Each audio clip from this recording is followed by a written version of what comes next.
사랑하는 성도 여러분, 주님의 은혜 가운데 오늘도 평안하셨습니까?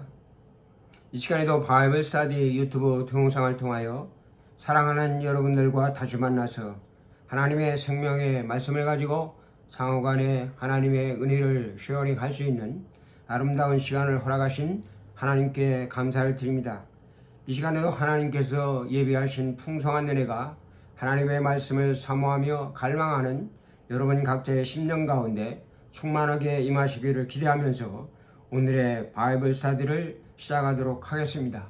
우리 한번 기도하시겠습니다. 우리의 연약한 외모를 보시지 아니하시고 마음의 중심을 보시며 이 시간에도 우리의 생각들을 감찰하시는 살아계신 하나님 아버지, 하나님의 능력의 장중에 우리의 모든 범사를 붙들어 주시고 또 선한 길로 인도하여 주심으로 말미암아 우리의 각자에게 부어주신 믿음과 말씀과 은혜를 따라서 우리에게 주어진 모든 환경과 시간들을 잘 선용하게 하시고 또 성실한 마음으로 또 우리에게 주어진 모든 삶들을 잘 경험할 수 있는 은혜를 주심을 진심으로 감사합니다.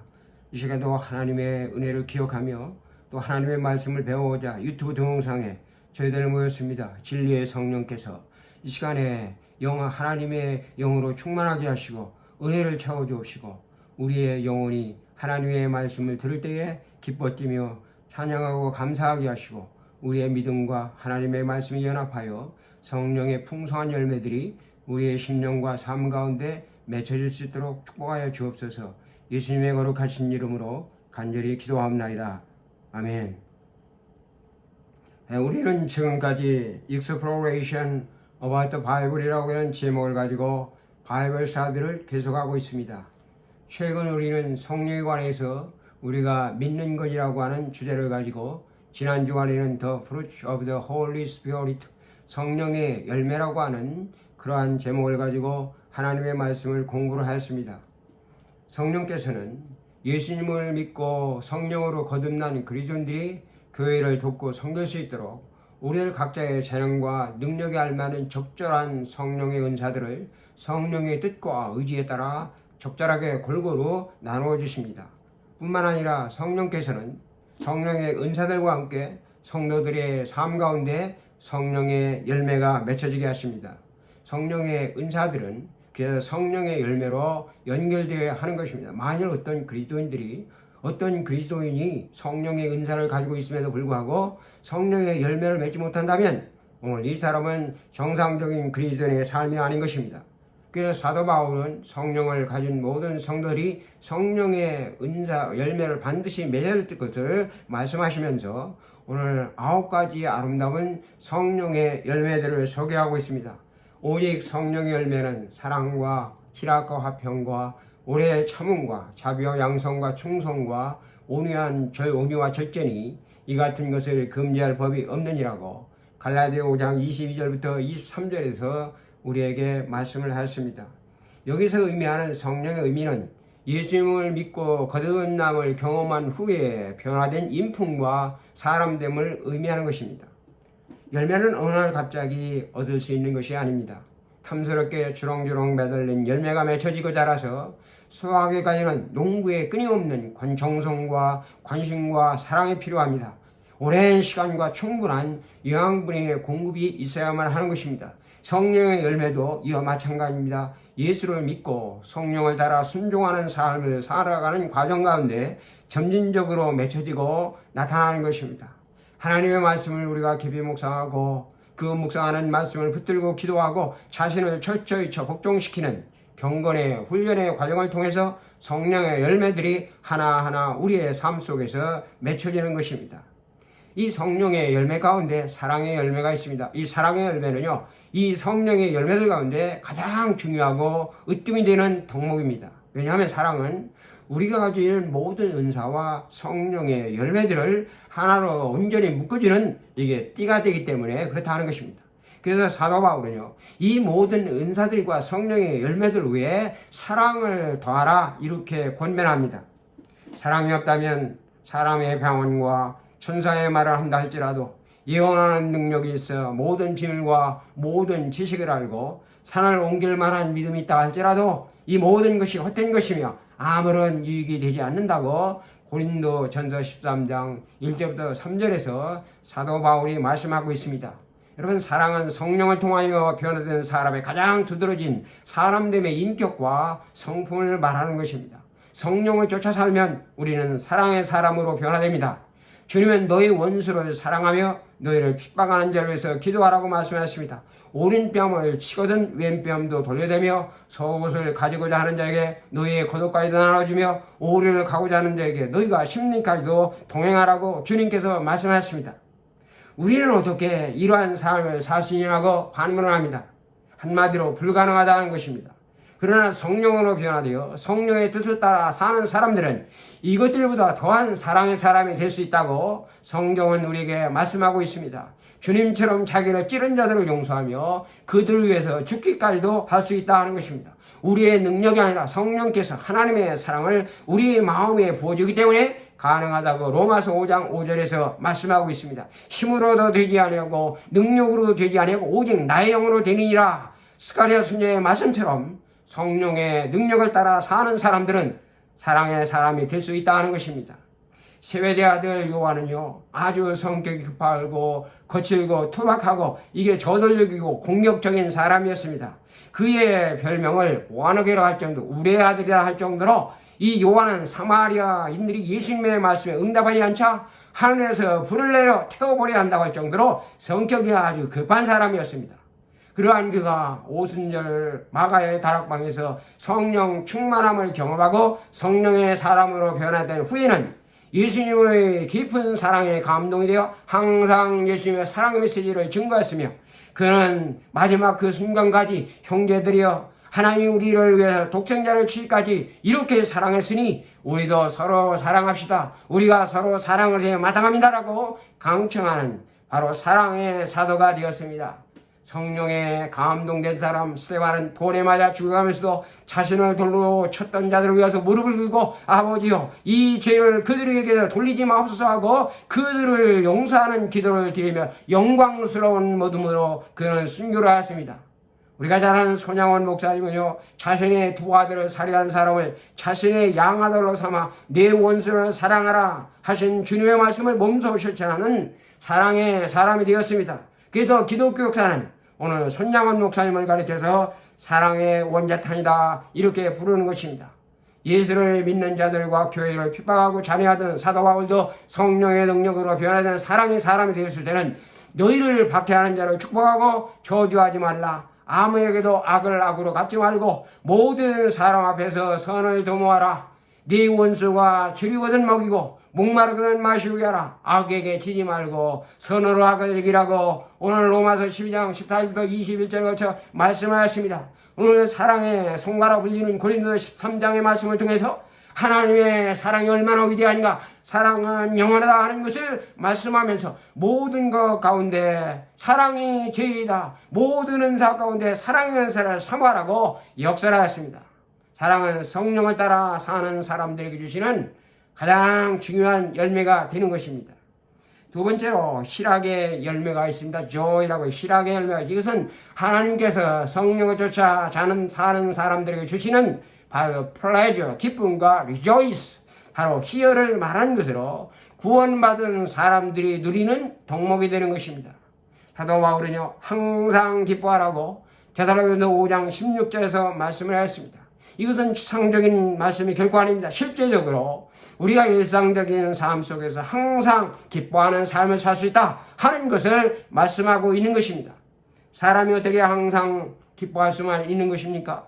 사람은 기뻐할 수 있는 상황과 조건과 그리고 환경 가운데 있을 때 자연히 기뻐하고 즐거워할 수 있고, 슬퍼해야 하고 그리고 고통받는 상황 속에서는 우리는 함께 슬퍼하며 애통하는 것입니다. 어려운 문제로 고통받는 사람 앞에서 투병 중에 있는 환우 그리고 고인을 추모하는 엄숙한 장소에서 함께 슬퍼하고 울어주고 위로하고 격려하는 것이, 이것이 동병상련의 마음인 것입니다. 우리가 침울하고 어물한 엄숙한 분위기 속에서 혼자 기뻐하고 웃고 있는 사람이 있다면 이는 정신 이상자들에게나 가능한 것입니다. 사도 바울이 이러한 것을 몰라서 우리에게 항상 기뻐하라 이렇게 권면하는 것입니까? 그런 것이 결코 아닙니다. 그는 쇠설에 매여 악취나는 어두운 감옥에 갇혀 부자야 놈으로 언제 죽을지 모르는 불안한 상황 가운데 직면해 있었지만은 그는 기쁨을 잃어보지 않았고 그를 걱정하는 빌립보 교회 교우들에게 주 안에서 항상 기뻐하라. 내가 다시 말하노니 기뻐하라고 도리어 그들을 격려했습니다. 바울은 항상 기뻐할 수 있는 자기의 삶의 비밀을 가지고 있었습니다. 내가 궁핍함으로 말하는 것이 아니라 어떠한 형편에서든지 나는 자족하는 일체의 비결을 배웠노니 내게 능력 주신 자 안에서 내가 모든 것을 할 수 있나 이렇게 말씀하였습니다. 이게 무슨 말씀입니까? 바울은 예수 안에서 성령의 능력 안에서 불가능이 없다는 것으로 성령을 쫓아 사는 사람들은 어떠한 환경 가운데 항상 기뻐하고 즐거워하는 생활을 누릴 수 있다 하는 것입니다. 그것이 바로 성령 안에서 사는 자들에게 주시는 성령의 열매가 되는 것입니다. 성령의 능력 안에 그리스도인들이 누리는 기쁨은 컨디셔널 조이, 상대적인 기쁨이 아니라 앱솔루트 조이, 절대적인 기쁨을 의미하는 것입니다. 상대적인 기쁨이라고 하는 것은 환경과 조건에 따라 변하는 기쁨입니다. 우리가 기쁘고 감사하고 찬송해야 하는 해야만 하는 조건에 있을 때 기뻐하고 감사하고 찬송하는 무엇 때문에 because 감사이기 때문에 그 조건이 사라지면 기쁨을 결코 누리지 못하는 것입니다. 그에 비해서 성령의 열매인 이 기쁨은요, 어떠한 상황과 환경 속에서 그들이 어떻게 바뀌고 변한다 할지라도 결코 사라지지 않은, 그럼에도 nevertheless 그 비록 even though의 이러한 절대적인 기쁨을 의미하는 것입니다. 그것이 바로 믿음의 선지자 하박국이 성령에 감동되어 찬양한 감사와 감격과 기쁨과 환희의 노래인 것입니다. 비록 무화과나무가 무성하지 못하며 포도나무에 열매가 없으며 감람나무에 소출이 없으며 밭에 식물이 없으며 우리의 양이 없으며 외양간에 소가 없다 할지라도 그럼에도 불구하고 nevertheless 이분도 그럼에도 불구하고 나는 여호와로 말미암아 즐거워하며 나의 구원의 하나님이라 내가 기뻐하리로다 이렇게 찬양하였습니다. 하나님께서는 성령을 쫓아 사는 사람들에게 이러한 기쁨의 열매를 맛보게 하십니다. 세 번째로 이 화평의 열매, 피스라고 하는 화평의 열매가 있습니다. 이것은 구원받고 성령의 말씀에 순종하여 사는 자들이 누리는 내적인 마음의 평화와 평강을 의미하는 것입니다. 하나님은 의롭게 되어 구원받은 자들이 성령의 인도하심을 따르며 살 때에 오늘 그들의 마음속에 주님의 평강을 맛보며 살아가게 하시는 것입니다. 여러분이 평화라고 하는 것은 전쟁과 반대되는 개념으로 인류가 보편적으로 추구하는 목표이며 가치관이 되는 것입니다. 하나님은 평화의 하나님이십니다. 예수님의 평강의 왕으로 세상에 오셨고 우리의 화평이 되었습니다. 성령 안에 사는 자들에게 주님은 이 평강의 열매를 주시는 것입니다. 그것은 세상이 주는 평강과 결코 같지 않습니다. 재물과 권력과 명예와 건강과 지식과 같이 오늘 세상에 주는 마음의 평강이 있습니다.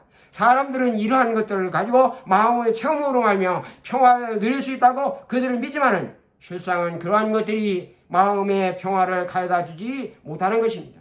세상이 주는 평강은 순간적이고 임시적이고 그리고 오래 지속되지 못하고 영원하지 못합니다. 평화의 근원이신 주님이 주시는 평강만이 참되고 영원한 것입니다.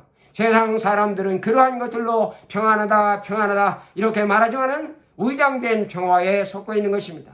평화의 근원이신 주님이 주시는 평강만이 참되고 영원한 것임을 우리가 알아야만 됩니다. 주님께서 마음에 근심하고 두려워하고 걱정하는 죄들을 향하여 내가 너에게 평안을 끼치노니 곧 나의 평안을 너에게 주노라. 내가 너에게 주는 것은 세상에 주는 것과 같이 아니하냐고 요한복음 14장 27절에서 말씀을 하였습니다. 육체의 소욕을 쫓아 사는 사람들은 평안하고 행복한 것 같아도 마음이 늘 불안하고 초조합니다. 그러나 성령을 따라 사는 사람들은 어떠한 외부적인 환경에도 동의되지 않는 아주 잔잔하고 고요한 평강을 느낄 수가 있는 것입니다.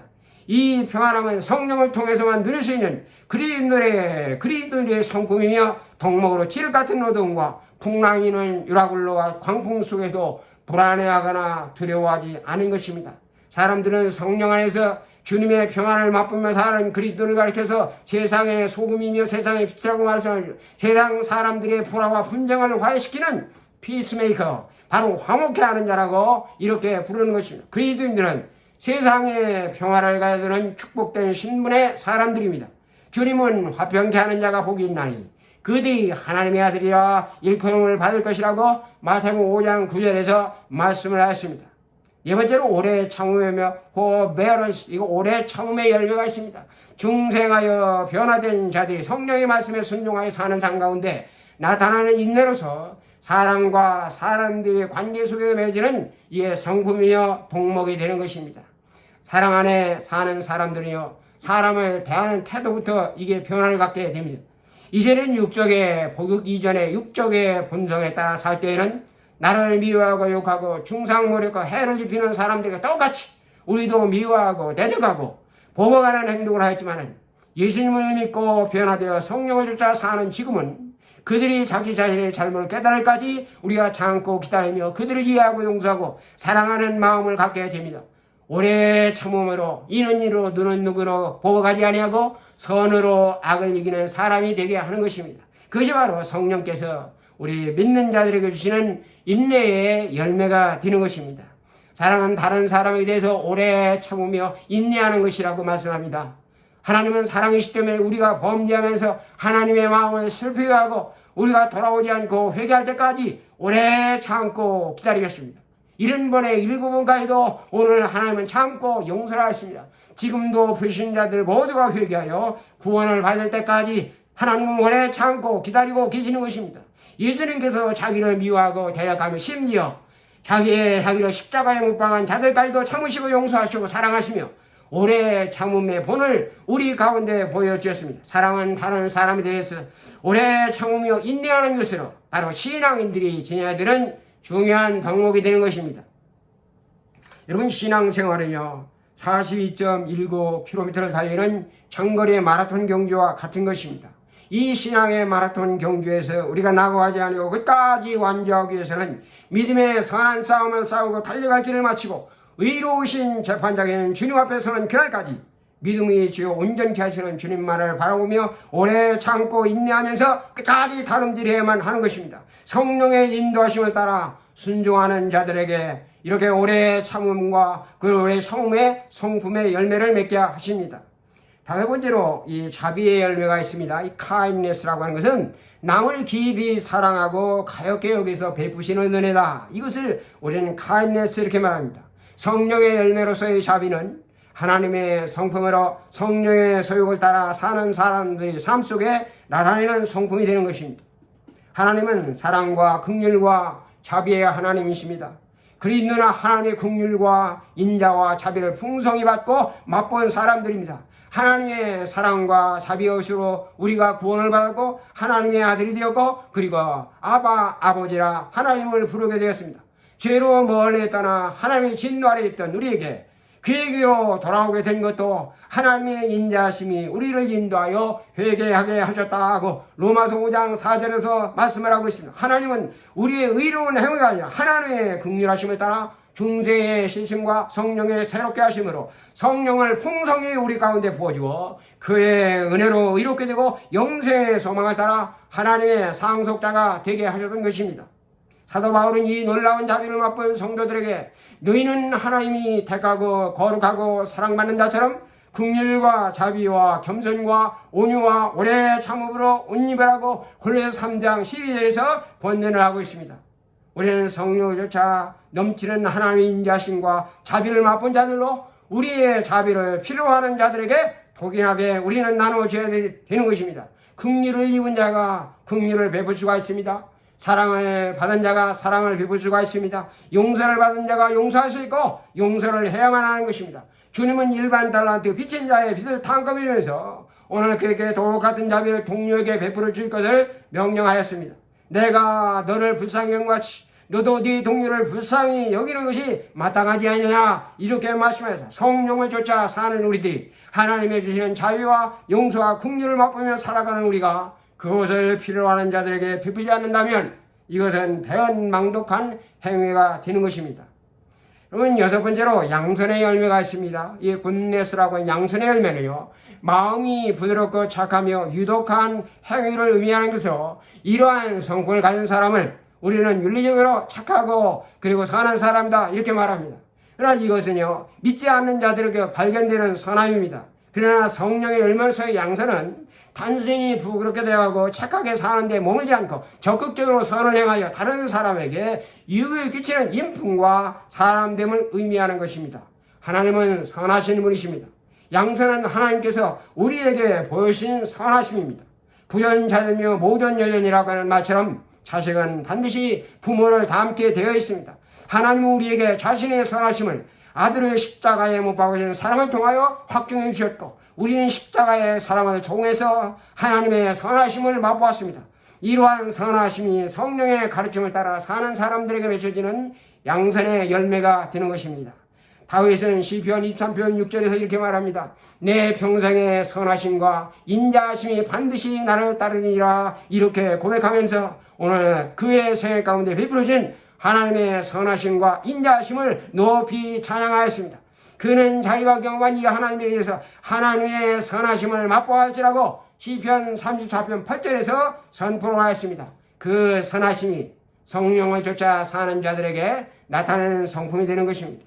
여섯 번째로 이 충성의 열매, 일곱 번째로 충성의 열매가 있습니다. 이 충성, 베이스플레스라고 하는 것은 정중앙에 서서 좌우로 치우침이 없이 하나님의 말씀을 이루어가는 확고부동한 자세를 말하는 것으로, 이것은 헬라어의 피스토스, 이게 페이스라고 하는 이것과 어근이 비슷한 것입니다. 이게 같은 것이기 때문에 오늘 영어 성경에는 충성을 가리켜서 베이스플레스, 신실함이라 이렇게 번역되어 있는데, 이 충성이라고 하는 말은 믿을 만한, 믿음직스럽고 신뢰할 만한 태도를 말씀하는 것입니다.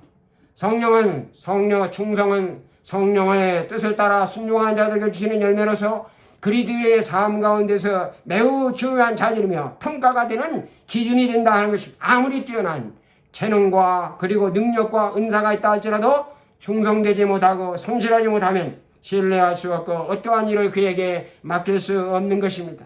설교를 기가 막히게 잘하는 목사님이 있다 할지라도 예고 없이 예비를 툭툭툭 빠진다면 그 사람을 믿고 오늘 그 목사님에게 예비를 맡길 수가 없는 것입니다. 성가를 아무리 잘 지휘하는 뛰어난 그러한 달란트를 가지고 있다 할지라도 예고 없이 오늘 빠지게 된다면 우리는 그를 믿고 그에게 성가대를 맡길 수가 없는 것입니다. 충성은 주님께서 맡기신 자기의 십자가를 짊어지고 자신을 부인하며 그리고 죽기까지 주님을 따라가는 그 믿음이 바로 충성이라고 하는 것입니다. 온유의 열매가 있습니다. 이 온유의 열매는 젠틀레스인데, 온유라고 하는 것은 마음이 겸손한 자세로 다른 사람에게 대하는 자세, 이것은 고통이나 억울함, 심지어는 수치나 굴욕을 당하는 상황 속에서 내면적으로 부드러운 마음을 견지하며 겸손히 끝까지 참아내는 이 고매한 성품을 가리켜서 우리는 온유다 이렇게 말합니다. 우리는 온유하면 연약함이나 한없이 부드러운 사람을 연상합니다. 그러나 성경이 말씀한 온유는 우유부단하고 용기 없고 유약하고 거절하지 못하는 그런 모습이 아니라 야생마가 길들인 상태를 묘사하는 아주 중요한 그러한 언어가 되는 것입니다. 평온을 질주하는 거센의 힘을 가진 야생마라 할지라도 주인에 의해서 길들이지 않고 주인에 의해서 통제를 받지 아니하면 아무리 힘이 강해도 그 상태로는 아무 쓸모 없는 것처럼 이 온유라고 하는 것은 성령의 능력 안에서 성령으로 훈련되고 단련된 그러한 마음이 바로 온유라고 하는 것입니다. 그래서 바울은 교회가 하나됨을 지키기 위해서 필수 덕목으로 겸손과 함께 온유를 겸비해야 된다 이렇게 말합니다. 온유는 상대방의 허물과 모난 부분을 감싸 덮어줄 수 있는 성령의 능력 안에 거하는 성도가 가진 필수 덕목으로, 주님은 온유한 성품을 가진 자가 천국을 기업으로 받는다로 이 받는 축복된 자라고 말씀을 하였습니다. 마지막으로 이게 절제의 열매가 있습니다. 이 절제는 단순히 위쪽으로 어떠한 행동을 중단하게 하거나 그 많은 것만을 의미하는 것이 아니라 다양한 유혹과 영향 가운데서도 좌우됨이 없이 흔들리지 않는 내적인 자유함과 자율성으로 자기 자신을 스스로 통제하고 제어할 수 있는 능력을 말하는 것입니다. 그래서 이 절제를 가리켜서 영어로서 셀프 컨트롤 이렇게 말하는 것입니다. 성령의 능력으로 거듭나 변화되기 이전에는 우리 자신의 삶이 우리 스스로 절제할 수 없는 통제 불능의 상태였습니다. 옛날의 습성과 습관에 따라 세상의 유혹과 풍조와 가치관에 쫓아 살고 공중 권세자만 사탄을 따랐으며 자육체의 욕심을 쫓아 우리의 마음과 육체가 원하는 대로 살았습니다. 우리의 모든 삶은 우리 자아의 생각과 의지와 판단과 결정에 따라 철저히 자준빈적인 삶을 살았습니다. 그러나 지금 우리는 하나님의 은혜로 성령을 거듭나 새로운 피조물로서 새 사람이 되었고 새 존재로 변화되었습니다. 이전 끝은 지나고 우리가 새 것이 되었습니다. 우리 안에 내주하시는 성령께서 주신 새로운 마음을 따라 육적 본성대로 방임과 방탕에서 삶을 청산하고 이제는 성령의 소욕과 뜻대로 순종하는 성령 중심의 삶을 지향하면서 우리의 삶을 통제하고 절제하는 성품의 사람들이 되었습니다. 신앙생활은 운동경기와 전쟁과 같습니다. 전쟁이 많은 군사와 운동경기에 참여한 운동선수들이 최고의 승리를 얻기 위해서 하고 싶은 사생활을 철저히 통제하고 절제하면서 혹독한 훈련을 참고 인내하는 것처럼 영생을 쟁취하기 위하여 믿음의 사랑 싸움에서 승리하기 위해서 믿음의 주이신 예수 그리스도를 받아오며 인내하면서 끝까지 절제하는 삶을 살아야 하는 것입니다. 이 길을 다투는 자마다 모든 일에 절제하나니 이러므로 우리에게 구름같이 와닿은 구름같은 많은 증인들이 있으니 모든 부은 것과 얽매이 씌운 죄를 벗어버리고 인내로서 우리 앞에 당한 경주를 감당하며 믿음의 주요 온전히 하시는 예수를 바라보자고 오늘 히브리서 12장 1절부터 2절에서 말씀을 하고 있습니다.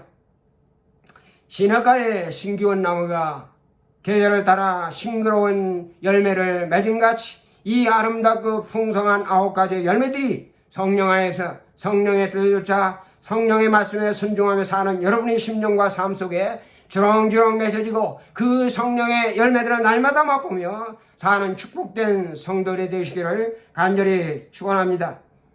이제 이번 주부터 몇 주간에 걸쳐 우리는 죄와 구원에 관하여 우리가 믿는 것 What we believe about the sin and salvation, 이 죄와 구원에 관해서 우리가 믿는 것이라고 하는 주제를 다루게 될 것입니다.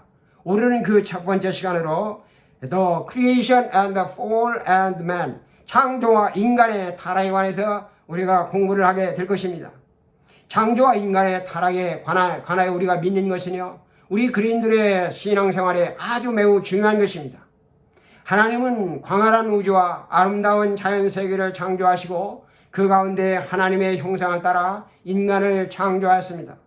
그래서 그의 피조물인 우리는 하나님을 우리를 지으신 크리에이터 창조자라고 고백합니다. 하나님의 책 성경은 태초에 하나님이 천지를 창조하시니라 In the beginning God created the heavens and the earth.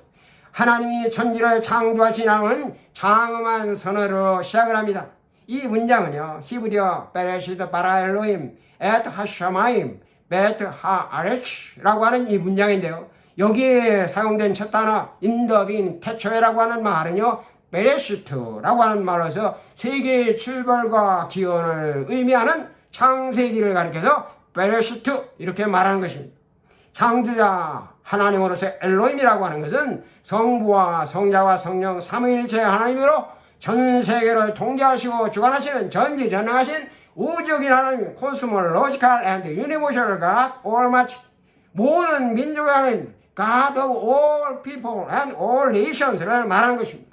하나님의 무궁무진하신 완전하신 지혜와 지식은 오늘 하나님의 창조하신 창조물 가운데 가장 잘 나타나 있습니다. 이 첫 문장은요, 하나님께서 인간에게 천지 창조를 설명하라, 이해시키려고 설득시키려고 호소하는 것이 결코 아닙니다. 즉각적인 인간의 믿음과 결단을 요청하는 프로클로메이션, 선포의 말씀으로 하나님의 말씀이 바로 믿음에 의한 책임을 선포하고 있는 것입니다. 그래서 우리가 믿음의 눈과 믿음의 마음을 가지고 성경을 읽을 때만 비로소 성경에 깨달아지고 이해가 되고 믿을 수 있는 것입니다. 이 첫 말씀을 믿지 못하는 사람은 성경 전체의 말씀을 믿지 못합니다. 이 첫 마디의 말씀을 믿는 사람들은 다음에 성경의 모든 말씀을 전부 믿을 수 있는 믿음의 사람이 된다 하는 것입니다. 하나님께서는 창세기 1장과 2장에서 자연세계와 인간을 창조하심을 말씀합니다.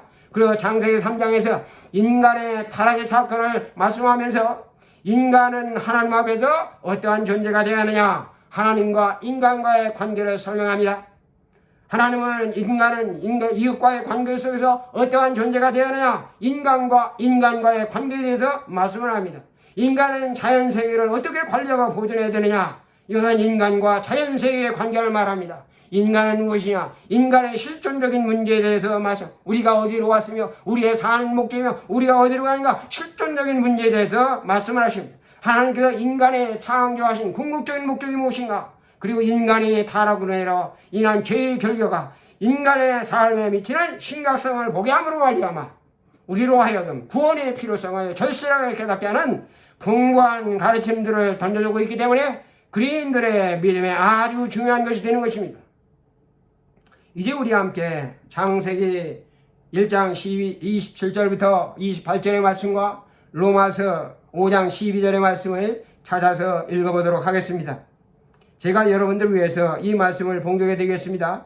창세기 1장 27절부터 28절의 말씀입니다. 하나님이 자기 형상, 그 하나님의 형상대로 사람을 창조하시되 남자와 여자를 창조하시고 하나님이 그들에게 복을 주시며 하나님이 그들에게 이르시되 생육하고 번성하여 땅에 충만하라. 땅을 정복하라. 바다의 물고기와 하늘의 새와 땅에 움직이는 모든 생물을 다스리라 하시니라. 로마서 5장 12절의 말씀입니다. 그러므로 한 사람으로 말미암아 죄가 세상에 들어오고 죄로 말미암아 사망에 들어왔나니 이와 같이 모든 사람이 죄를 지었으므로 사망의 모든 사람에게 이르렀느니라. 아멘. 세상의 어떤 종교도요, 하늘과 땅 그리고 은하계 자연세계가 어떻게 존재하게 되었는지, 어떻게 인간이 이 세상에 존재하게 되는지 관하여 결코 언급하지 않습니다. 그러나 성경은 천지 창조에 대한 말씀으로 시작을 합니다. 태초에 하나님의 천지를 창조하시니라. 첫째 날부터 다음날까지 자연세계와 그 가운데 만물을 지으시고 여섯째 날에 하나님이 자신의 형상을 따라 인간을 창조하심을 말씀하고 있습니다. 위에서 언급한 바와 같이 하나님은 성경 읽는 사람들에게 천지가 어떻게 창조했니 이해시킨다거나 설득시키거나 호소하는 것이 결코 아닙니다. 다만 성경 읽는 사람들이 하나님께서 이것을 창조한 사실을 믿는다고 하는 신앙의 고백을 요구하는 것입니다. 따라서 하나님은 독자들에게 그가 어떻게 천지를 창조했는지 구체적으로 자세히 설명이 없이 짧게 그냥 천지를 창조했다 그러면 이렇게 말씀하십니다.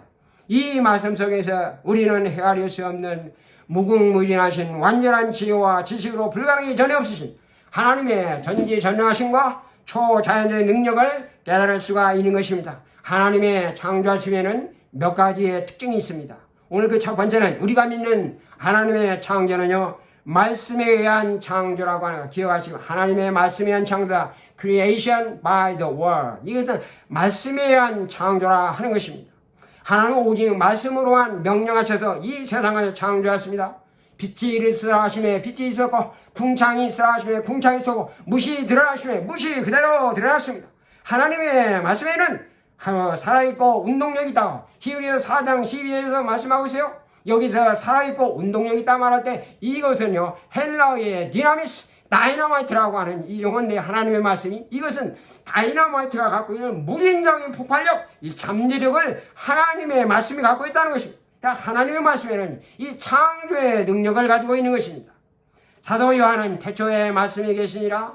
이 말씀이 하나님과 함께 되었으니 이 말씀이 곧 하나님이시나 만물이 그로 말미암아 지은 바 되었으니 지은 것이 하나도 그가 된 것은 없느니라고 요한복음 1장 1절부터 3절에 말씀하셨습니다. 여기서 말하는 이 태초라고 하는 말은요, 창세기 1장 1절은 태초보다 훨씬 앞선 죄로 그 말씀이 천지가 창조되기 영원 전에 선지하였던 하나님이시다 하는 것을 말씀하고 있어요.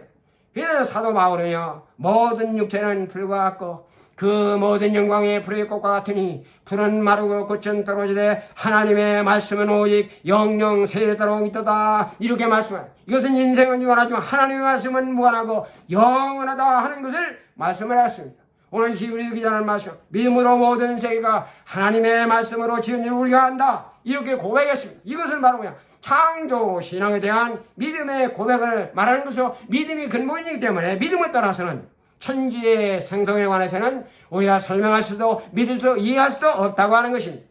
태초에 천지를 창조하신 말씀은요, 불가능한 것을 가능케 하시는 능력을 갖고 계십니다.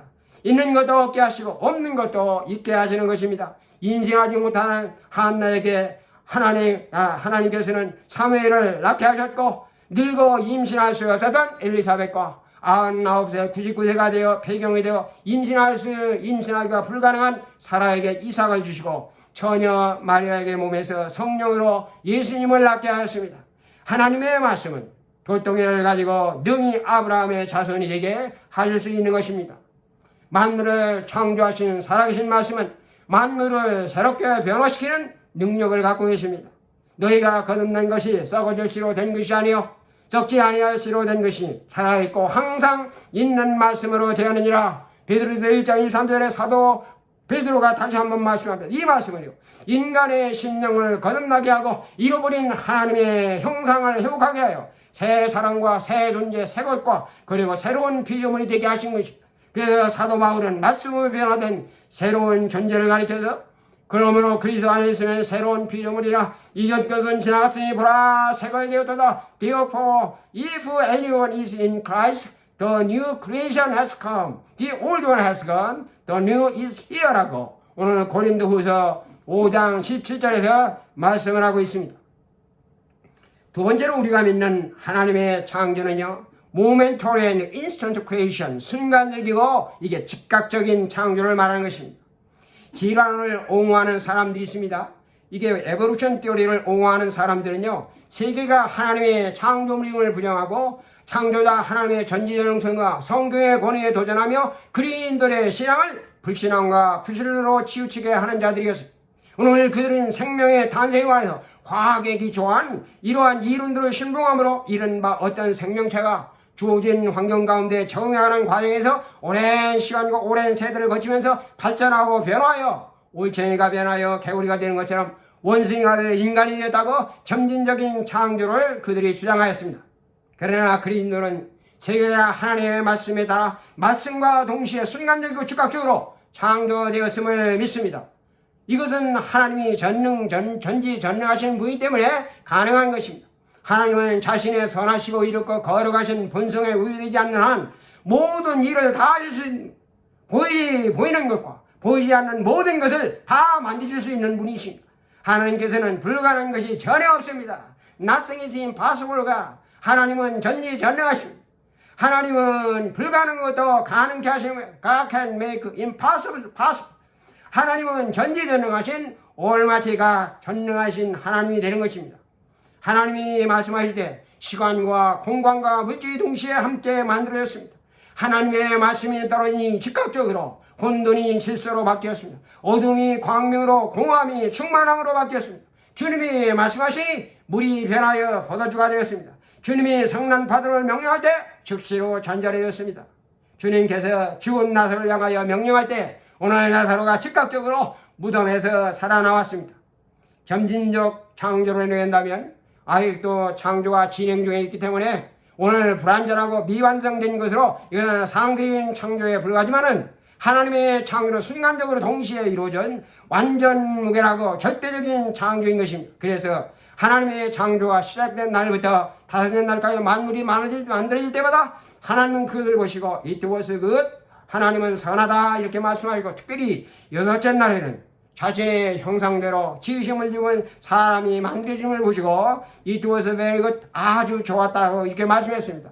여러분 이 말씀은요, 말씀하신 대로 만물이 지체함이 없이 동시에 즉각적으로 순간적으로 만들어진 것으로 부족함이나 결핍함이 전혀 없는 100%의 완벽하게 창조되었음을 말씀하고 있는 것입니다. 세 번째로 우리가 믿는 하나님의 창조, creation from absolute nothing to something, 절대적인 무에서 유의 창조를 의미하는 것입니다. 태초에 하나님이 전지를 창조하신 하나님의 말씀으로 시작하는 성경의 첫 구절은요, 창조자 하나님의 전지전능하심을 선포하시는 말씀입니다. 오늘 여기에 사용된 창조하다, 이 빠라라고 하는 히브리어 동사 빠라라고 하는 영어로 create 이렇게 번역되어 있는데요.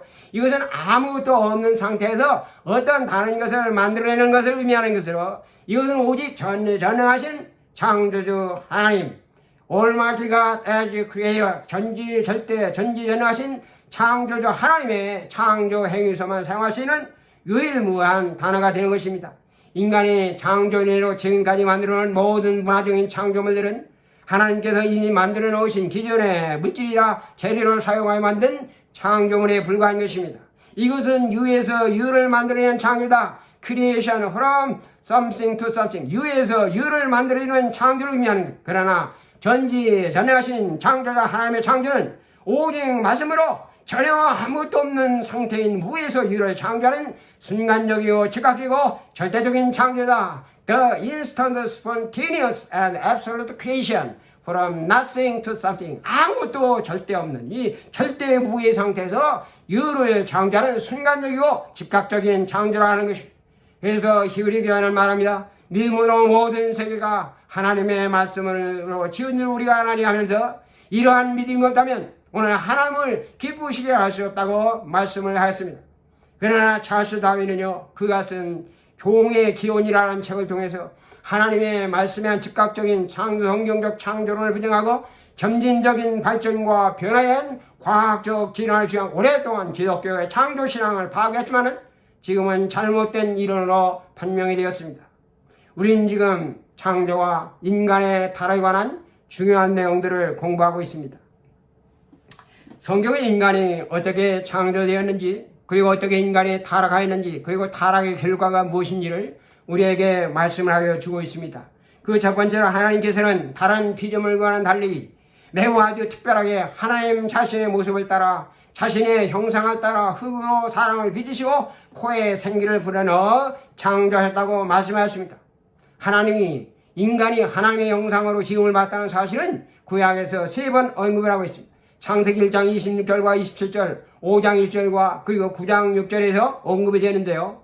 그 중에 창세기 1장 27절과 26절의 말씀에 보면 하나님이 자기 형상과 하나님의 형상대로 사람을 창조하시되 남자와 여자를 창조하시고 이렇게 말씀하셨습니다. 동물들은 각기 종류대로 창조를 받았지만 인간만이 하나님의 형상과 하나님의 모양대로 지음을 받았다고 말씀하십니다. 신약 성경 가운데 오늘 야고보 형제는 이렇게 말합니다. 야고보서 3장 9절 이 혀를 가지고 주 아버지를 찬송하며 이 혀를 가지고 우리가 하나님의 형상대로 지음을 받은 사람을 저주하는도다 하여 사람이 하나님의 형상을 따라 창조되었음을 말씀을 하였습니다. 중요한 것은요, 성경에 말하는 하나님의 형상이 무엇이냐 하는 것입니다. 성경은 하나님의 형상이 무엇인지를 구체적으로 언급해 주지 않고 있습니다. 설명해 주지 않고 있어요. 이것에 대해서 히브리어로 첼렘이라고 하는 의미는 인간이 하나님을 닮았다, 하나님과 비슷한 존재라는 것을 말하는 것으로 이것은 인간이 하나님의 모양과 형상대로 지음을 받은 하나님을 닮은 하나님과 비슷한 존재로 상대적인 기기는 하지만은 하나님께서 가지신 속성들과 성품들을 인간도 똑같이 갖고 있다 하는 것을 말하고 있는 것입니다. 하나님은 죄가 없으신 분입니다. 인간이 타락하기 이전에 사람도 죄가 전혀 없었습니다. 그래서 하나님과 인간은 상호 커뮤니케이션이 가능했다 하는 것입니다. 죄가 없었기 때문에 벌거벗어도 부끄러움을 알지 못했습니다. 창세기 2장 5절에 보면 사람이 흙으로 사람을 지으시고 그리고 코에 생기를 불어넣으심으로 생명이 되었다 이렇게 말합니다. 여기서 말하는 생명이라고는 영혼이 살아있는 영이다. The eternal living soul이라고 하는 말이에요. 사람이 하나님께 영생하는 존재, The eternal living being, 영적인 존재, spiritual being이 되었다는 것으로 인간인 하나님처럼 영혼이 죽지 않는 존재였다 하는 것입니다. 하나님처럼 인간도 거룩하고 의롭고 그리고 순결했습니다. 그래서 하나님과 함께 예배하고 찬양하고 섬기면서 서로가 대화가 할 수가 있었습니다. 하나님처럼 인간도 모든 일을 자유롭게 생각하고 판단하고 결정하고 선택할 수 있는 능력인 자유의지를 가진 존재로 지으심을 받았습니다.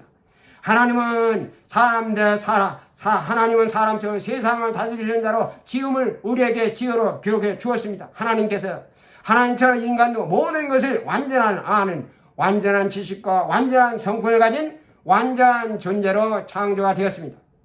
이와 같이 하나님을 닮은 존재로 하나님과 같이 영생할 수 있는 영적인 존재의 인간은요, 하나님이 보혜하신 이 모든 자질과 재능과 능력으로 하나님께 예배하고 섬기고 대화하는 영적인 사귐을 갖고 하나님께 주신 아내와 서로 사랑하고 하나님이 만드신 자연세계를 잘 관리하고 다스릴 수 있는 관계 속에서 행복을 누리면서 하나님께 영광을 누리는 그러한 존재가 인간이었다는 것입니다.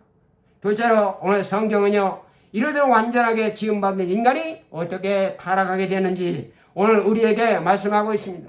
인간이 타락하기 이전에는요, 아담과 하와는 하나님께서 그들을 위해서 창설하신 에덴의 낙원에서 하나님께 경배하고 찬양하고 대화하면서 하나님과 인격적인 친교를 나누고 부부간에 서로 사랑하고 아끼고 돌보아주며 동산을 지키고 경쟁하며 모든 나무의 열매를 먹으면서 영혼간에 부족함이 없는 행복한 삶을 살았습니다. 하나님은 아담과 하와에게 동산 각종 나무의 열매는 마음대로 먹되 선악을 알게 하는 나무의 열매를 먹지 말라. 네가 먹는 날에는 반드시 죽으리라는 말씀을 주었습니다. 불행하게 되어 하와가 뱀의 달콤한 관계에 유혹되어 하나님의 금하신 금단의 열매를 바라볼 때 먹음직스럽고 보암직스럽고 지혜롭게 할 만큼 탐스러운지라 오늘 시험을 이기지 못하고 하나님의 말씀에 불용하여 그 금단의 열매를 따먹고 아담에게도 그 열매를 주어 먹게 하였습니다. 아담하가 어떤 과일을 먹었는지 확실하지는 않지만은 일반적으로 사과라 이렇게 알려져 있습니다. 그래서 전해지는 말에 의하면 아담이 금단의 열매를 먹을 때 한 조각이 이게 목에 걸렸다고 하는 거예요. 그래서 남자의 목에 보면 이게 뽀록 나온 게 있잖아요. 이것을 가리켜서 우리는 애감세폴, 이게 아담의 사과다 이렇게 부르는 것입니다. 이것은 인간의 최초로 하나님께 범죄한 사건이죠. 이 사건으로 인해서 인간은 하나님의 거룩한 형상으로 지으심을 받았지만은 범죄가 그가 가졌던 본래적인 하나님과의 관계를 잃어버렸습니다. 사도 바울은 이것을 가리켜서 그러므로 말미암아 죄가 세상에 들어오고 죄로 말미암아 사망에 들어왔나니 이와 같이 모든 사람이 죄를 지었으므로 모든 사람에게 사망에 이르니라고 말씀을 하였습니다. 예수의 형제 야고보도 이 금단의 사건을 가리켜서 이렇게 말합니다. 오직 각 사람이 시험을 받는 것은 자기의 욕심에 끌려 미혹 때문이 욕심이 잉태하여 죄를 낳고 죄가 장사한 지 사망에 났느니라고 교훈하면서 사랑하는 형제들이여 마귀의 유혹에 속지 말라고 우리에게 권면을 하고 있습니다. 아담은 하나님의 말씀에 불순종하여 죄를 범하여 사망의 저주 아래 놓이게 되었습니다. 하나님의 말씀, 너는 흙이니 반드시 흙으로 돌아가리라. 이것이 인간에게 직면한 아주 치명적인 심각성이 되는 것입니다. 그래서 지혜왕 솔로몬은 이것을 가리켜서 흙은 여전히 땅으로 돌아가 옛날에 있던 그 모습으로 다시 돌아가고 영혼은 하나님께로 돌아가기 전에 창조자 하나님을 기억하라고 아담의 사건을 다시 한번 우리에게 환기시켜 주고 있습니다. 마지막으로 성경은 범죄로 인한 타락의 결과에 대해서 우리에게 말씀을 하고 있습니다. 인간이 타락하기 이전에 가졌던 하나님의 형상을 우리는 본래적인 형상이라 이렇게 말하는 거 오리지널 이미지 이마고데이 하나님의 본래적인 형상이라 이렇게 말합니다. 이때는 인간이 죄를 짓지 않을 수 있었으며 위에서 언급한 것처럼 인간과 자연과 그리고 사람과의 관계 속에서 하나님을 경배하고 섬기고 부부간에 서로 사랑하고 아끼고 존경하며 하나님께서 맡겨주신 피요 세계를 잘 다스리고 돌보며 그들의 역할을 잘 감당할 수 있었습니다. 그러나 하나님은 인간은 하나님을 닮은 하나님과 비슷한 존재였지만 하나님과 똑같이 절대 완전한 하나님의 형상을 지닌 자들은 아니었습니다. 그들은 언제나 범죄하는 가능성 가운데 하나님께서 의도하신 완전하신 하나님의 형상을 향하여 나아가야만 했습니다. 이것은 첫사람 아담이 더 높은 영광의 단계로 나아가든지 아니면 죄와 사망으로 추락할 수 있는 상대에 있었다 하는 것을 의미하는 것입니다. 그래서 하나님은요 아담에게 동산 각종 나무의 실과는 마음대로 먹을 수 있게 하셨고 단 한 가지 선악을 알게 하는 선악과는 따먹지 말라 먹는 날에는 정령 주리라고 하는 유보적인 명령을 내렸다는 것입니다. 슬프게도요 인간은 하나님께 주신 자유의지로 하나님의 말씀대로 말씀에 불순종하고 뱀의 말에 따라 금단의 열매를 따먹는 잘못된 선택으로 말미암아 하나님께 범죄를 하게 되었습니다. 인간의 범죄와 타락으로 인하여 인간이 갖고 있는 하나님의 형상에 숭배한 영향을 미치게 되었습니다. 여기에는 두 가지의 입장이 있으며 하나는요 인간의 타락으로 하나님의 형상이 완전히 상실되었다고 하는 전적 상실이다. 이거 토랄로서 전적 상실로 보는 견해가 있고요. 타락한 이후에 부패하여 하나님의 형상이 파괴되었지만은 완전히 잃어버린 것은 아니고 부분적으로 여전히 하나님의 형상의 잔재와 잔여물이 남아있다는 이게 전적인 부패다. 이것이 토랄 디피랄티. 이게 전적인 이게 타락과 그리고 전적인 부패와 그리고 전적인 타락, 토랄 커럭션이라고 하러 보는 견해가 있는데요. 우리 개신교의 입장에서는 바로 이 전적인 상실이 아니라 전적인 부패와 그리고 전적인 타락의 개념을 지지하고 있는 것입니다. 말하자면 인간은 타락한 후에도 불완전하지만은 여전히 하나님의 형상을 갖고 있다는 것입니다. 그래서 성경은 타락 이후에도 하나님의 형상이 모두 없어진 것이 아니라 심하게 파괴되고 부패되고 변질되고 왜곡되어 일그러졌다고 이렇게 말씀하고 있는 것입니다. 문제는 죄와 타락이 하나님의 형상으로 지음을 받은 인간에게 어떠한 영향을 미치느냐 하는 것입니다. 중요한 사실은 죄로 인한 인간의 타락이 하나님의 형상에 치명적인 손상을 입었다고 하는 것입니다. 하나님의 형상은 죄로야 전적으로 뒤틀리고 부패되었습니다. 이 전적으로, 이게 전적이라 토랄이라고 하는, 전적이라고 하는 것은, 부패했다고 하는 것은 50%나 80% 혹은 90%하여 완전히 100% 이게 부패한 것으로 인간의 존재의 어느 한 부분도 죄의 영향을 받지 않은 것이 없다는 것으로, 하나님의 은혜가 아니라면 인간은 하나님을 찾지도 못하고 참된 선을 행할 수도 없고 구원을 받을 어떠한 능력도 인간 자체 안에 없음을 의미하고 있는 것입니다. 뿐만 아니라 의와 거룩과 참된 지식을 의미하는 이 도덕적인 형상은 완전히 파괴되어 전체적인 하나님의 내추럴 이미지, 자연적인 현상을 알아볼 수 없을 정도로 부패하고 왜곡되고 비뚤어지고 말았다는 것입니다. 인간은 여전히 자연적 형상인 지성과 감성과 의지를 가지고 있지만은 도덕적 형상인 의와 거룩과 참된 지식은 방향과 기능이 전적으로 부패되었기 때문에 하나님께 주신 이성과 감성 그리고 재능과 능력을 최대한 사용하지 못하여 오늘 하나님께 경배하며 영광을 돌리지 않고 오직 자기의 만족과 정욕만을 추구하고 살아가는 존재가 되었다는 것입니다. 타락 이전에는 하나님 중심의 삶을 살았습니다. 그러나 타락 이후에는 자기 자신의 욕구를 충족하기 위한 자기 중심적인 존재로 바뀌었습니다. 따라서 타락으로 변질될 인간 속에 있는 하나님의 형상은 갱신과 회복이 필요한 것입니다. 이것이 예수를 통한 구속의 과정 속에서 일어나는 사건인 것입니다. 죄로 인하여 완전히 부패하고 타락하고 왜곡된 하나님의 형상은 오직 성령의 중생케 하시는 사역과 거룩케 하시는 역사를 통해서만 회복이 가능한 것입니다. 성령께서 우리를 거듭나게 하실 때 우리는 하나님을 따라 참된 의와 거룩으로 다시 지으심을 입고 우리를 창조하신 하나님의 형상을 두자 지식까지도 새로워지며 다시 하나님의 거룩한 성품에 참여하는 사람이 되는 것입니다. 죄는 하나님과 영적인 교제와 관계의 깨어짐과 단절을 의미하지만 구원이라고 하는 것은 하나님과 파손되고 깨어진 끊어진 이 영적 관계와 그리고 교제를 갱신시키고 회복시켜주는 것을 구원이라 이렇게 말하는 것입니다. 우리가 성령으로 거듭나게 될 때 파손된 하나님의 형상의 갱신과 회복이 이루어져 하나님을 향하여 올바른 방향으로 이제 서게 되고 하나님께 경배하고 교제하며 다른 사람을 향하여 올바른 사랑을 나누며 자연을 올바르게 다스리고 돌보는 사람이 된다는 것입니다. 하나님의 형상과 하나님의 형상의 갱신과 회복에 있어서 우리가 반드시 알아야 되는 것은 이 중생이라고 하는 이 중생의 순간에 이것이 완전히 회복되고 완성되는 것이나 일생 동안 지속되어 있는 사건이며 주님이 재림시에 비로소 그 형상의 부인과 완전함이 완성된다고 하는 것입니다. 여러분, 구원은 부패하고 더럽혀진 의로움이 회복되어 거룩하게 되는 것을 의미합니다. 이 born again, 거듭남이라고 하는 것은 하나님의 형상인 의로움과 거룩함이 완전한 회복과 완성이 아니라 그것을 향한 새로운 뉴 스타팅, 새로운 출발점이 된다는 것입니다. 그래서 사도 바울은 사랑하는 자들아, 이 약속을 가진 우리가 하나님을 두려워하는 가운데 거룩함으로 온전히 이루고 육과 영의 온갖 더러운 것에서 자신을 깨끗게 하라. 고린도후서 7장 1절에서 말씀하고 있어요. 옛사람을 버리고 새 사람을 입으라고 에베소 4장 21절부터 24절에 말씀하는 것. 성도는 새롭게 된 형상으로 주님의 재림시에 온전케 된 형상인 글로리피케이션, 영화를 열망하면서 이 세상에 사는 동안에 sanctification, 성화의 삶을 우리가 살아야 하는 것입니다. 우리는 깨어진 하나님의 형상의 회복이 하나님의 은총으로만 가능하며 동시에 우리에게 주어진 거룩한 성화의 과정임을 잊지 않아야 됩니다. 예수 우리를 통한 우리의 구원은 최초의 성창조 상태로 돌아가는 정도가 아니라 더 나은 완전한 상태로 우리가 완성되는 것입니다. 주님이 재림하실 때 우리는 완전한 하나님의 형상이신 그리스도를 온전히 우리가 담게 될 것입니다.